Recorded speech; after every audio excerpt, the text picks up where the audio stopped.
Assalamualaikum warahmatullahi wabarakatuh. Pak, perkenalkan nama saya Alia Kaila Putri dengan NIM C0312511091. Baik Pak, pada kesempatan kali ini saya akan mempresentasikan tinjauan literatur mengenai implementasi pendekatan One Health dalam pengendalian penyakit zoonosis dengan fokus pada strategi surveillance, pencegahan, dan pengendalian penyakit. Nah, jadi apa itu penyakit zoonosis? Nah, zoonosis ini merupakan penyakit yang dapat menular antara hewan dan manusia. Saat ini, zoonosis menjadi salah satu tantangan kesehatan global karena erat kaitannya dengan interaksi manusia, hewan, dan lingkungan. Beberapa faktor yang mempercepat penyebarannya antara lain adalah urbanisasi, perubahan penggunaan lahan, mobilitas manusia yang semakin tinggi, serta perubahan iklim. Oleh karena itu, pendekatan sektoral yang bekerja sendiri-sendiri dinilai sudah kurang efektif dan diperlukan pendekatan yang lebih terintegrasi. Selanjutnya, konsep One Health. Nah, One Health adalah pendekatan yang mengintegrasikan 3 komponen utama, yaitu kesehatan manusia, kesehatan hewan, dan kesehatan lingkungan. Pendekatan ini bertujuan untuk meningkatkan pencegahan penyakit, memperkuat deteksi diri, membangun sistem surveillance terpadu, serta melakukan pengendalian berbasis risiko.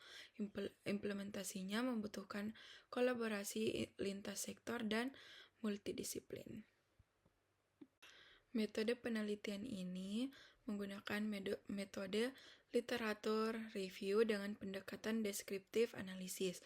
Tahapan yang dilakukan dimulai dari penelusuran artikel ilmiah, kemudian seleksi berdasarkan relevansi, dan dilanjutkan dengan analisis implementasi dan efektivitas.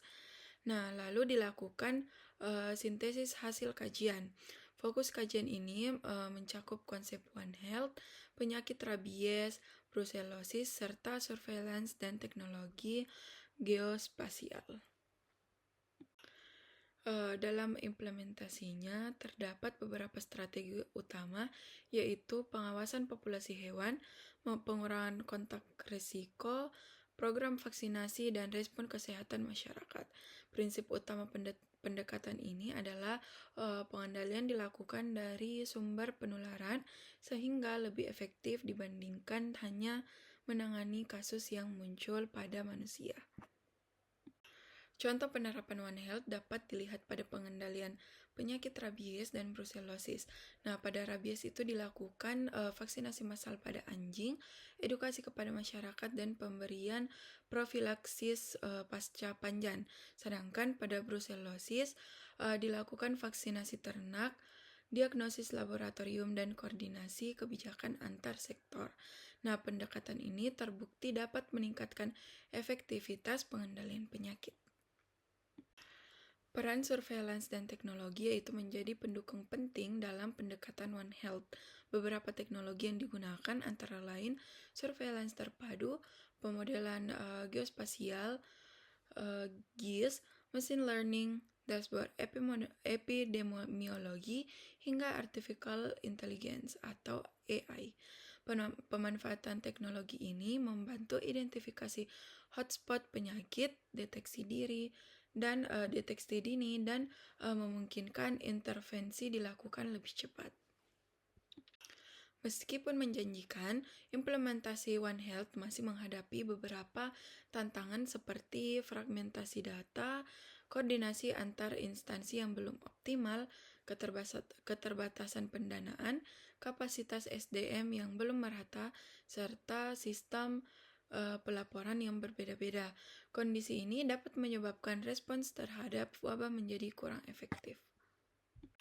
Nah, untuk meningkatkan implementasi One Health, diperlukan beberapa langkah penguatan seperti memperbaiki tata kelola nasional, mengintegrasikan sistem data, meningkatkan pelatihan lintas sektor, memperkuat dukungan regulasi dan pendanaan, serta meningkatkan edukasi dan partisipasi masyarakat.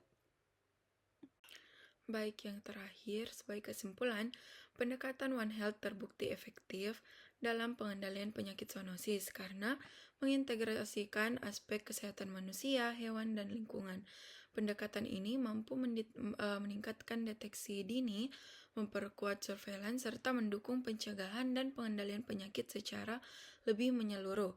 Namun, keberhasilan implementasinya tetap membutuhkan kolaborasi lintas sektor dan dukungan kebijakan yang berkelanjutan.